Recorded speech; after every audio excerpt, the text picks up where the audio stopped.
I'm Michele Wucker, founder and CEO of Gray Rhino and Company, a strategic advisory firm focused on risk and risk governance. My background is in the world of policy and finance, starting with sovereign debt and credit risk, but later exploring global macro strategic risk and enterprise risk management much more broadly. Traditional tools in those fields are important, but they're only necessary, not sufficient to make good risk choices. We need informed analysis, but we also need to understand human dynamics, decision-making biases and processes, and effective communications strategies. So my work applies all of these tools, trying to build a bridge between traditional risk management and the broader teams who need to cooperate in making sure that risk management actually works. So many risk professionals have shared with me all over the world their frustration that their work often gets stuck in a silo. And my work is really aimed at solving that problem. You may know me as the author of The Gray Rhino, book based on the term I coined to remind us that we're so much more vulnerable than we think to obvious, probable risks and to challenge decision makers to do better in responding to these gray rhinos in order to head off crisis. So gray rhino theory began with looking at the obvious, highly probable risks themselves, how they unfolded, and how different actors respond at different stages of each gray rhino event. But I want to look now at the flip side of that. Every single one of us brings something different to a risk situation. Our personalities, our experiences, the teams around us, and our other resources at hand, all of these together determine whether we get trampled or not. So if you want to do a better job responding, it's essential that you understand why and how we perceive and respond to both dangers and opportunities. The answer to this question lies in what I call your risk fingerprint. It's a combination of innate personality or organizational mission and vision, past experiences, good and bad, and the environment, processes, and habits that you create to optimize the outcome, depending on the first two elements. So today's workshop will help you to become more aware of those three types of influences on your risk choices and how they shape your capacity and your organizations to manage risks and how to put that knowledge to work. So I hope that you will become more aware of your biases and the ways to counteract them, how to take a temperature check, sometimes literally, as you'll see, before deciding whether to take a risk or to take a pass. And as you become more aware of your own risk fingerprint, you'll gain skills in managing teams, meeting clients' needs, and negotiating. You'll learn to make more informed and thus, hopefully, better choices. You'll also come to understand what's behind your risk profile. That is the set of choices that you make and the risks that you take, each of which tells the world a story of who you are. It's just like the biometric indicators that real-life fingerprints leave at security checkpoints or at crime scenes as clues for forensic investigators. So let's get started. Here we go. Just one more word about the gray rhino, because that's really what this is about. It's about responding to the big obvious risks in your world. And it's not just about identifying the risks themselves, but it's about taking a fresh look at what's in front of you and being brutally honest about how you respond.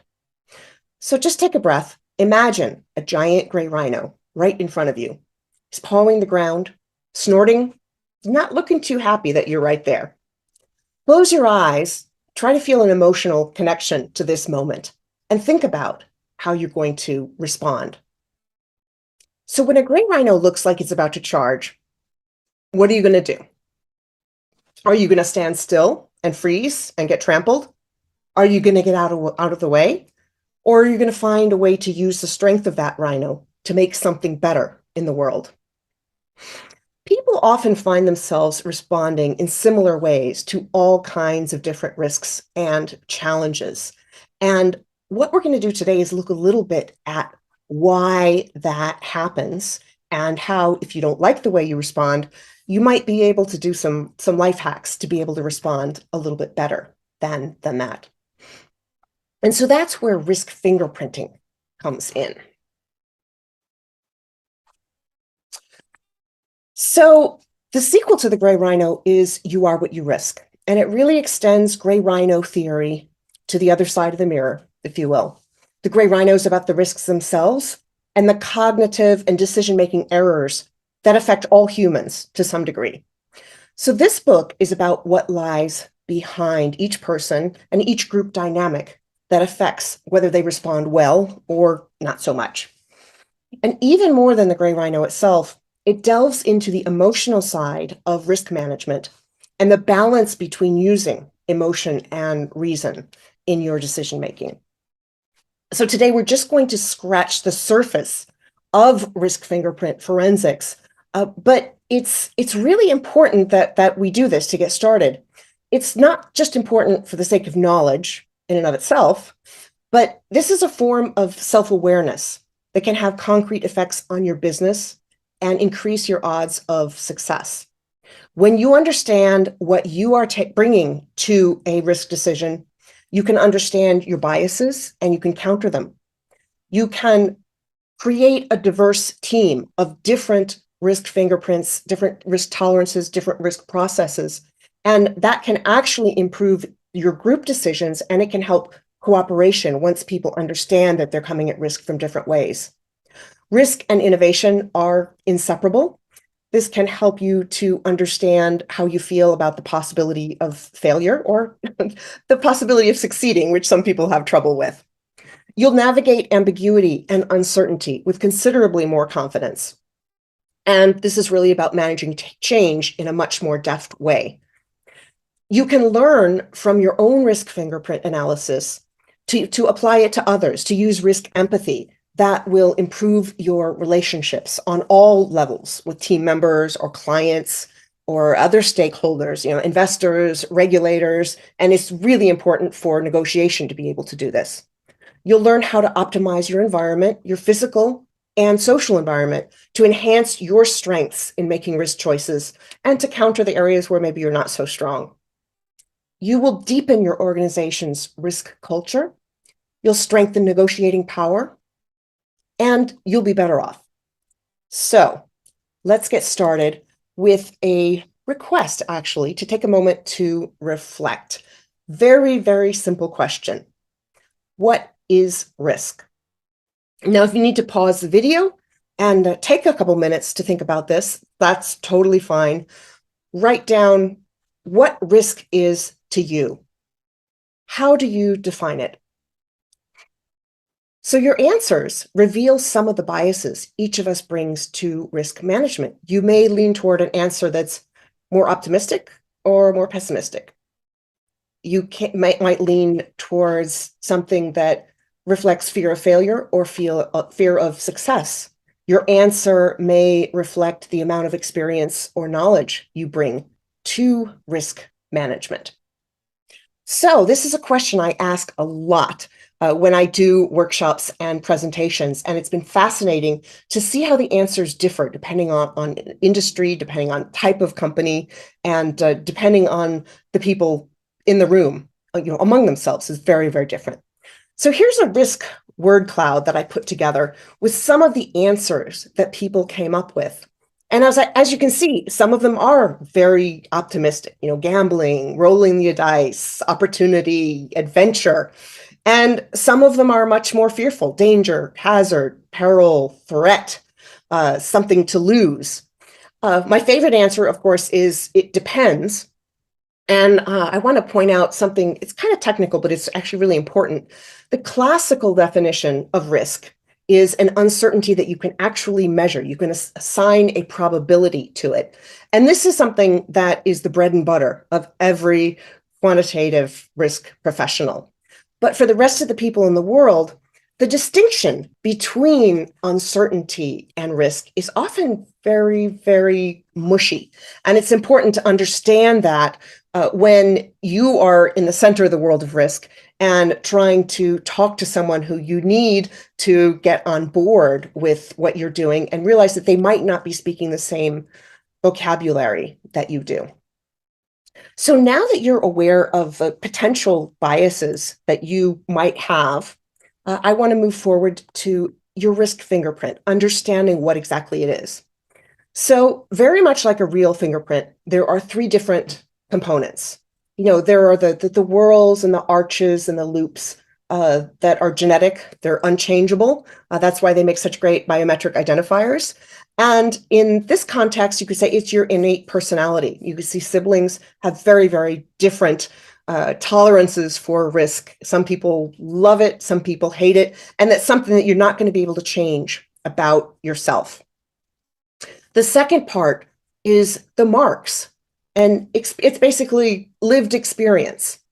If you cut yourself with a knife, that's going to leave a mark on the fingerprint, and that also identifies you, and it interacts with the genetic innate personality. And the third thing, that's really where I spend most of my time and where I want you to spend most of your time once you understand the first two, is your environment, both social and physical, and your habits. So that's the things that you can control, whether it's business processes for decision making, whether it's your personal habits, and some surprising things like what you eat and what temperature it is in the room. So I'm going to start with the first of these, your innate risk personality. And there's this great tool out of the UK that I love to use. It comes out of the Big Five psychometric tests, Hogan method, personality studies. And it asks a series of questions about the kind of choices you'll make about risk in life. And it maps that to personality types along two central axes. One is how anxious or calm you are facing a risk. And the other one is how methodical or impulsive you are in dealing with it. And so this, as you can see from the tool itself, has several different personality types: adventurous, carefree, excitable, intense. I'm mildly intense, which I actually love, which means that I'm intense, but I lie much closer towards the axis, towards the middle, which means I can relate much better to the other types of risk. So it certainly fits. Wary, prudent, deliberate, composed. Some of those words might resonate with you immediately, but you also might want to go to the website there, Psychological Consultancy, and take one of the tests and see how you come out. You might be surprised. People often end up in similar careers because they've got similar risk types. They tend to gravitate to each other, but sometimes they say opposites attract. And understanding how somebody approaches risk and deals with it is so important to the smallest conflict, like sharing a cab to the airport. How much time are you going to live? Are you going to leave to get there? So I want to take another moment to reflect. And again, hit the pause button, write it down and think about this in more depth later, whatever you want to do. But think about you're facing a choice, a decision. There are apparently about 35,000 choices every day that we make. Every one of those choices is a risk. Every risk we take is a choice. And so think about how you tend to approach making decisions. Do you go with your gut? Do you overthink it? Does it depend on the kind of decision?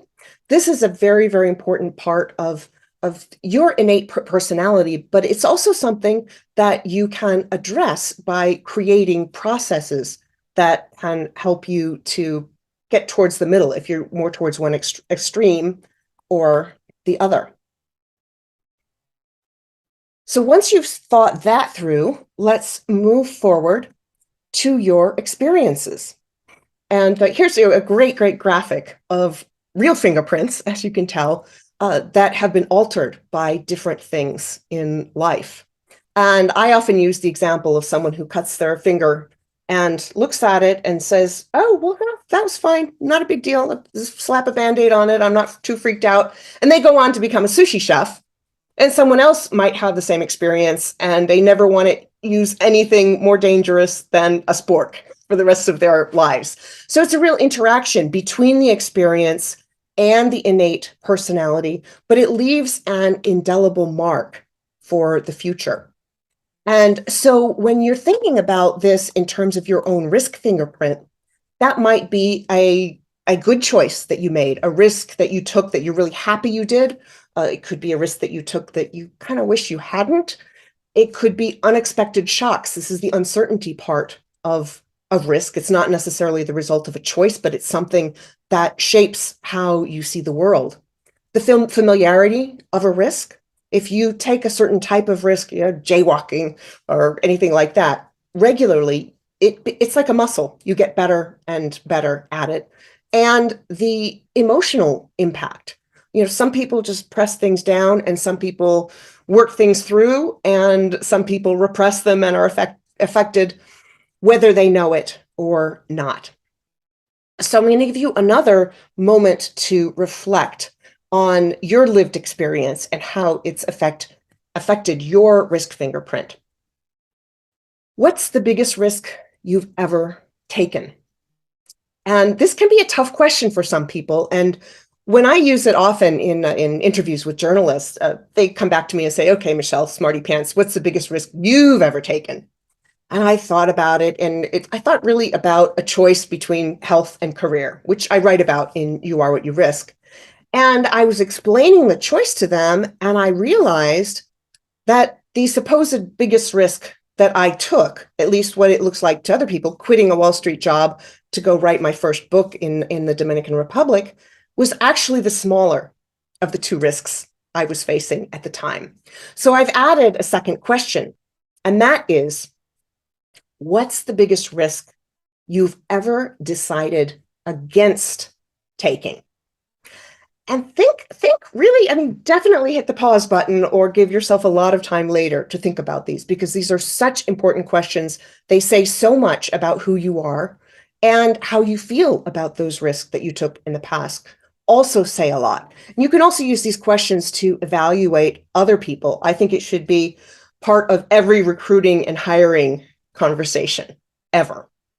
So take a moment, think, and then we will go on to the third part, my favorite part, which is the environment and habits that you have that affect the risk that you take. And I go into a lot more depth in You Are What You Risk. The research was so much fun. It was like Freakonomics of risk. There's a lot of research that shows that spicy food makes you more risk-seeking for a few hours after you eat the spicy food. And there are lots of stereotypes about risk takers in countries with lots of spicy food that are just fascinating to me. I grew up in Texas and love spicy food, by the way. Tempo of music. The faster the music is, if you're driving, for example, the more reckless you're likely to be. You're going to drive really fast. There was a study, I think there was a song by Green Day that was really, really dangerous. So if you're afraid you're taking too many risks, dial it down, pick something that's very mellow. Temperature, colder temperatures make you more likely to take more risks. And this is a very easy biological function that, when creatures out in the forest in the winter were cold, they know that they've got to do a lot more to get their food or they might not make it. Your peers, the people around you, there's something called risky shift.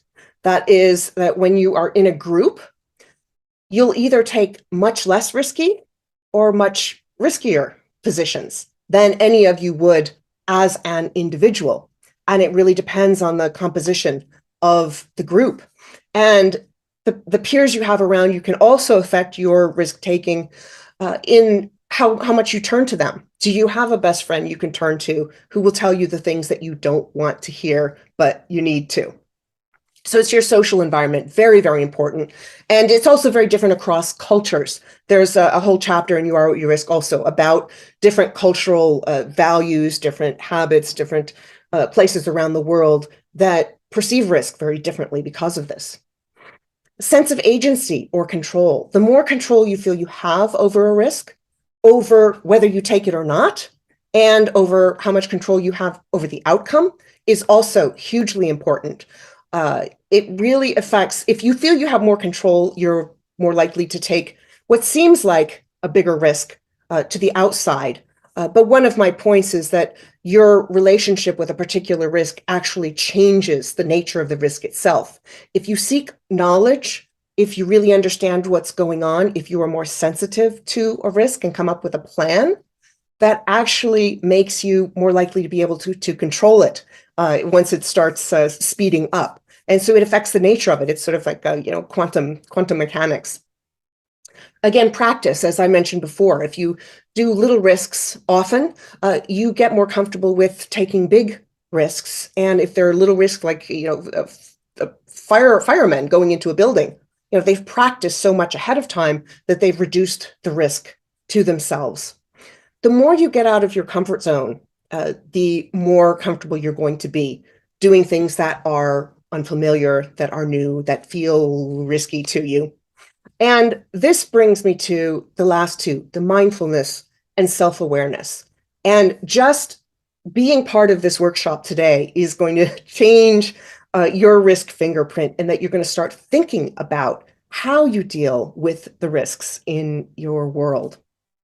So go out and eat some spicy food. If you're wanting to make a big decision, if you want to propose to your significant other, these peppers would be a great thing. Or if you normally leap before you look, then maybe go eat some oatmeal or something that they feed to kids that's really bland and boring. Another reflection for you. So think of a risk in your life that you're considering whether to take or not, a big decision.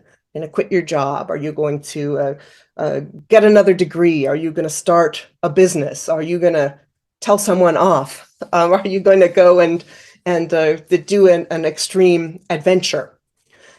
What sort of environment are you going to create around you? Who are the people who will help you to improve your risk environment? What sort of food are you going to eat? What sort of music? How are you going to crank up the air conditioner or not? What are the things that you're going to do that's going to maximize the likelihood that things are going to go the way you want them to and not the other direction? So take a moment, hit pause, take as much time as you need on this, and then we'll go on to some more questions. And hopefully you leave today with a lot more questions than answers. And this is just the beginning of an inquiry. So now that you know about the three parts of a risk fingerprint, the innate, unchangeable part, the lived experience, and the habits environment that you can change, how would you describe your own risk fingerprint? And take some time, really write it out. What are the things that have affected you in life? This might even include your upbringing. I mean, in my family, my parents have very, very different approaches to decision making, to how much time to leave to get to whatever place, to how often you go to the doctor, all of those sorts of things. And it's probably part of what led to my obsession with risk. Think about the influences that created the way that you think about risk. Now think about how these three elements affect the choices that you make in business and life and the world. Again, the first two, you don't have a whole lot of say in.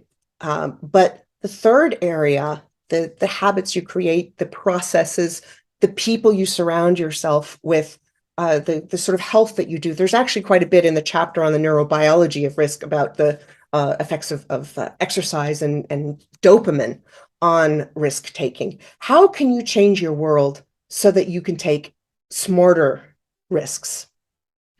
And then if you tend to be the person who shies away, I'm guessing that since you're here asking about risk, you're probably not the person who shies away. But what makes you more comfortable to take a risk that's a little scary to you?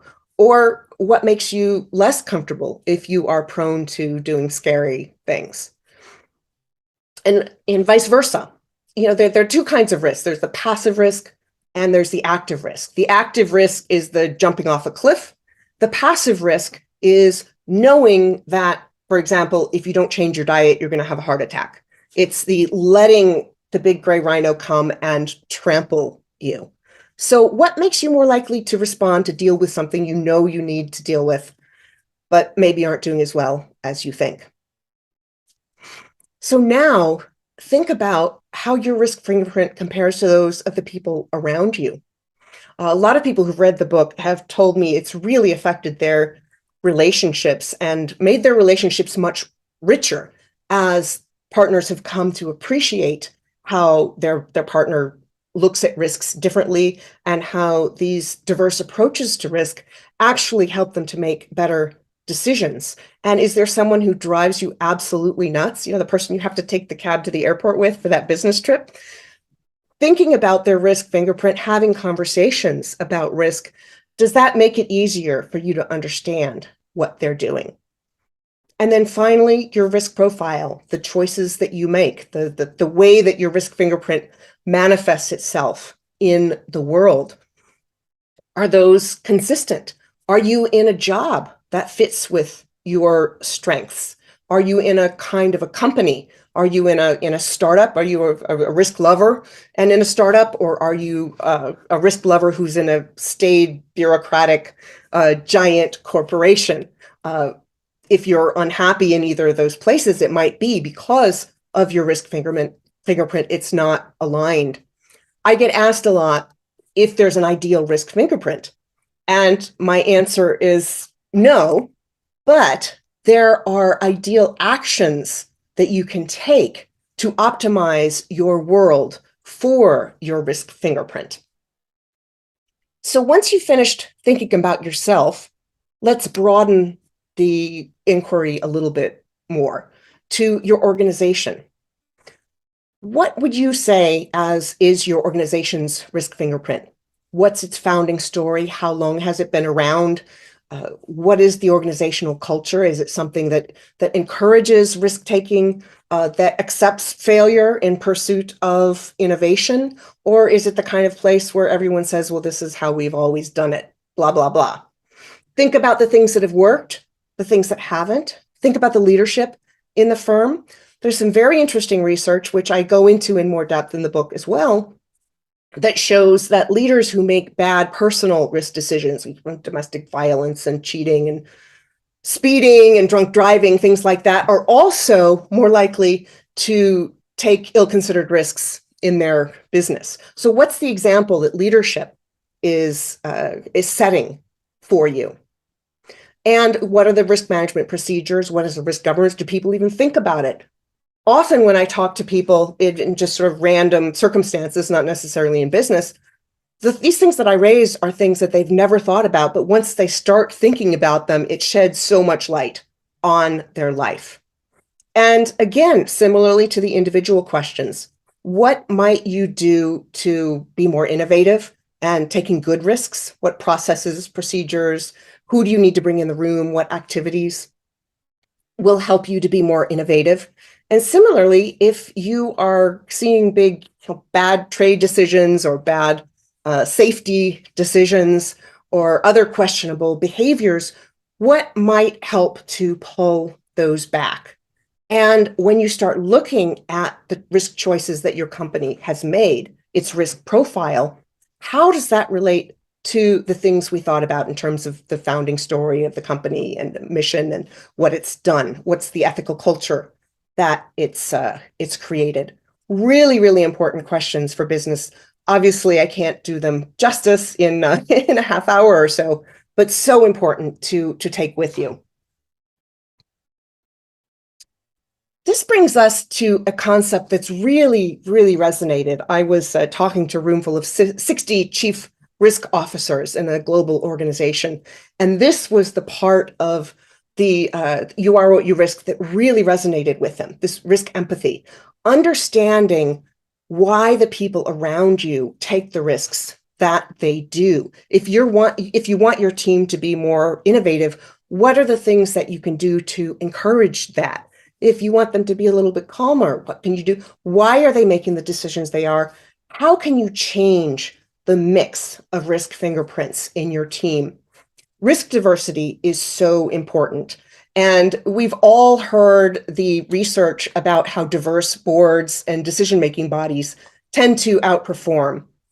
But we tend to think about demographic groups of professional specialties, gender, things like that, but we don't look explicitly at risk fingerprints, and that is so important.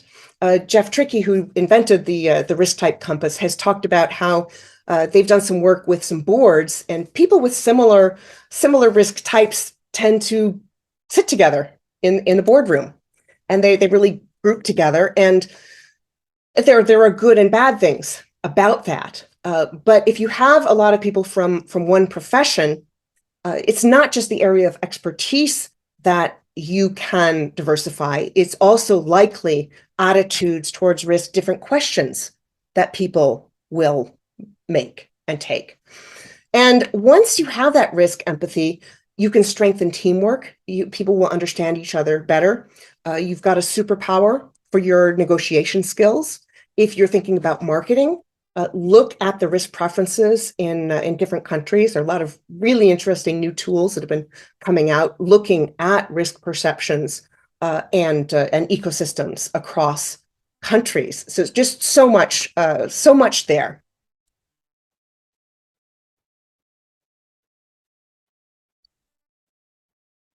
So we've really just scratched the surface today, as I said, but I hope that the questions I've given you to reflect on have given you a lot of food for thought and generate some helpful insights.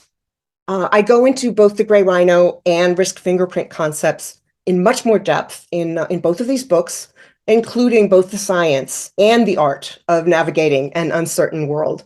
There's supporting research in there on the neuroscience of risk, on demographics of risk, on geographies of risk, on risk in the workplace, changing attitudes in the future of work.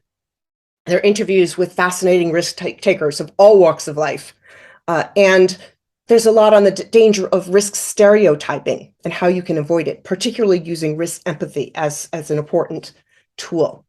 I do a lot of facilitation of these conversations with organizations and would be happy to help you if you'd like to talk more about some of the ideas that I've mentioned today.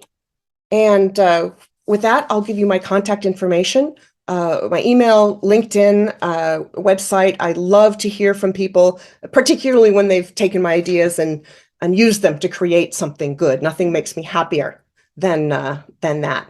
So it's been a real pleasure to be with you here today in Risk Awareness Week.